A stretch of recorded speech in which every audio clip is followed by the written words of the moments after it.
Good day, folks, and welcome back to the Anorak Review Show with your host, the Anorak. Time to start off the new year by looking at another Stranglers album, and a rather very obscure one at that. You see, last year I covered the 1981 album La Folie, one of the more well-known ones, mostly due to having the single Golden Brown, as well as being made back in the heyday of making modest hit after hit. But by the mid-80s onwards, their new work was starting to get lesser and lesser popular. Now that's not to say the quality of the music degraded or dumbed down or anything, or that there weren't a few stunning songs here and there, just that they never seemed to be able to manage to recapture that bottle of lightning that they had back in the late 70s and early 80s. And by the dawn of the 90s, and after the 10th album, 10, lead singer guitarist Hugh Cornwell chose to depart from the band, believing that there wasn't much else that they could go artistically. Nonetheless, the rest of the band continued on, with John Ellis joining on guitar and Paul Roberts on vocals, and they recorded a few albums across the 90s, one of which we'll be looking at today. So let's dive into the Stranglers' 1997 album, Written in Red, and see if there's a hidden gem of punky new wave on par with their heyday, or if it's better left down in the gene pool of obscurity. We begin the album with Valley of the Birds, and the song itself starts off with various sound effects of birds calling and their wings flapping, creating this fitting ambience, like we found ourselves lost in, well, a valley overly dominated by countless species of birds mingling among another. And after about 40 seconds of this, the music truly kicks off right away into this moody but still rocky piece where Paul Roberts immediately sings of a man named Ray, who apparently died 1,000 times in the Vietnam War. So he must have had a lot of one-ups back then. That or he's an immortal from Highlander.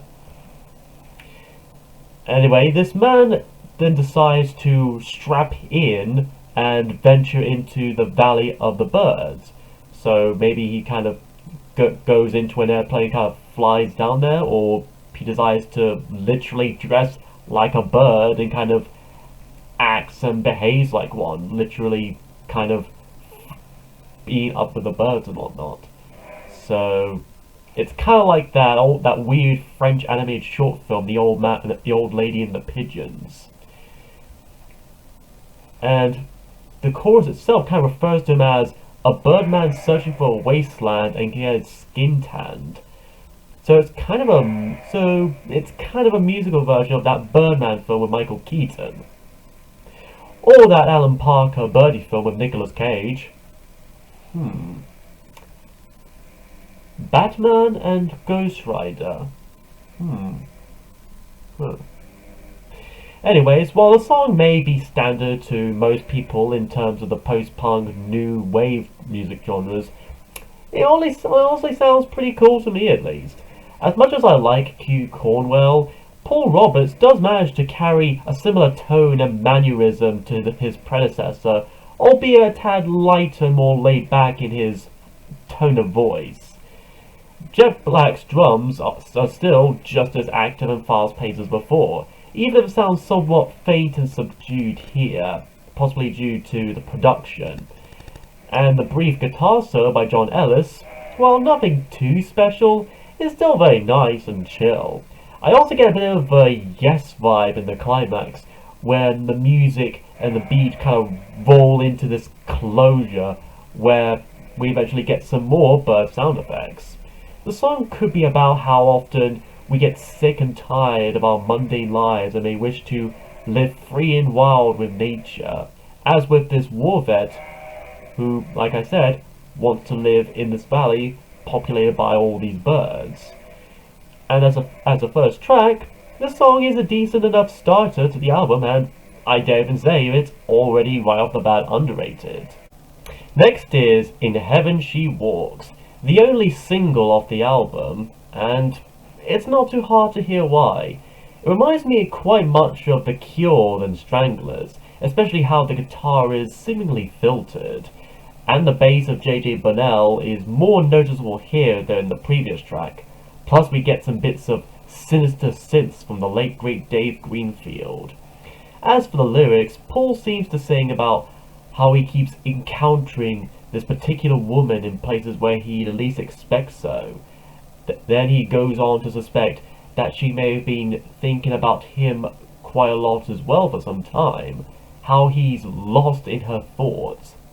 The two verses seem to be very and cleverly similar in some way, in how they're mostly the same, but with a few words replaced.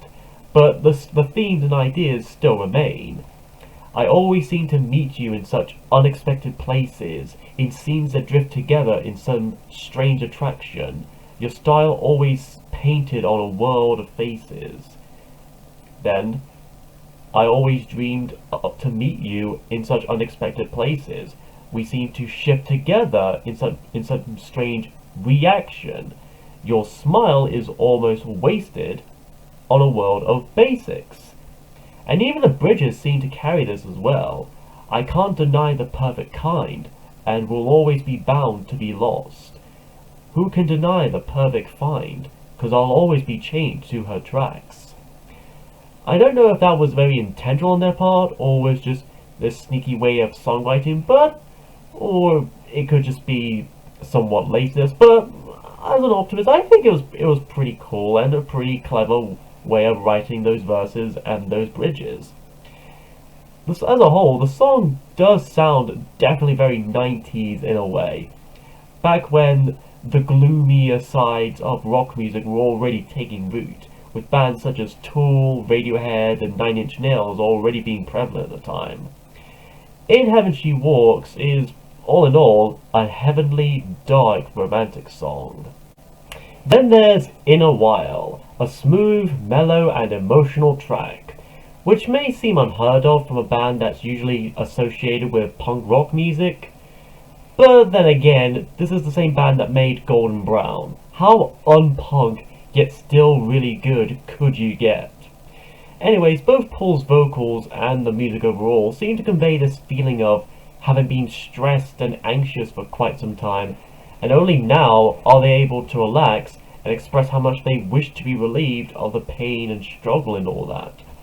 The lyrics themselves seem to add that kind of sensation, especially with the chorus of, I don't want to fight the world, I only came to see it. Not a day tripper, just let me stay. Similarly to represent how the singer has put up with so much conflict, and seeing how much fear, panic and turmoil the world has gone through, and how he wants to see the good of it again. He doesn't want to be left out of it anymore. He wants to fit in and be accepted by society and humanity overall. It's almost like the goth cousin of that Echo Beach song by Martha and the Muffins. In a strangely good way, of course. I could understand if some people, especially most hardcore Stranglers fans, may see it as average at best and underwhelming at worst. But honestly, I still kind of like this tune as it is. I don't think it's one that I'll be forgetting in a while. After that is Silver into Blue.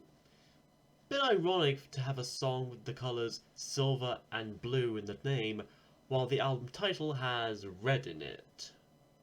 Huh. Anyways, the song definitely sounds more on par with their early and more classic material, with some chunky guitar riffs and a sharp and punchy percussion, while still being slick and modern, with a bit of a Britpop vibe reminiscent of Oasis and Blur, both bands of which I may be covering later this year. The lyrics seem to have some vague metaphors, I guess, mostly about sailing on mirrors, seeing the sun, stars, and tides turning. It's somewhat flowery, but still very simple. Plus, the brief guitar solo near the end has a sort of distortion to it, which I gotta say, sounds pretty dope. It may not be as iconic and memorable as, say, Peaches, Hanging Around, or No More Heroes, but I don't think it really needed to be. It wanted to be its own thing, and it did so. We're then followed up by Blue Sky. Not Mr. Blue Sky by ELO, though I also may look at that soon enough. However, the lyric actually says, "Goodbye, blue sky." I guess it would have been confused with the Pink Floyd song if they had "Goodbye" in the title. Anyway, this song is quite the change of style from the previous songs in the album, adapting a more semi-industrial sound, with the clanging drums and the ravey keyboards, which I think again adds a little bit to the Nine Inch Nail comparisons. The lyrics also show a bit of a bleak tone to it. Of course, saying goodbye to the blue sky, but also telling it to wash over me, and going on about how it's an ever-twisting world and all that. Then we get greeted by a somewhat peculiar guitar solo, softly screeching to the point of almost weeping. It's somehow both uplifting and depressing at the same time. In fact, the whole song is kind of like that altogether. I don't know exactly how one can make a song like that, but the Stranglers sure did find a way. It's not happy and bright like ELO's Mr. Blue Sky, but it's also not as moody and grim as Pink Floyd's Goodbye Blue Sky. Next up is Here, as in Here.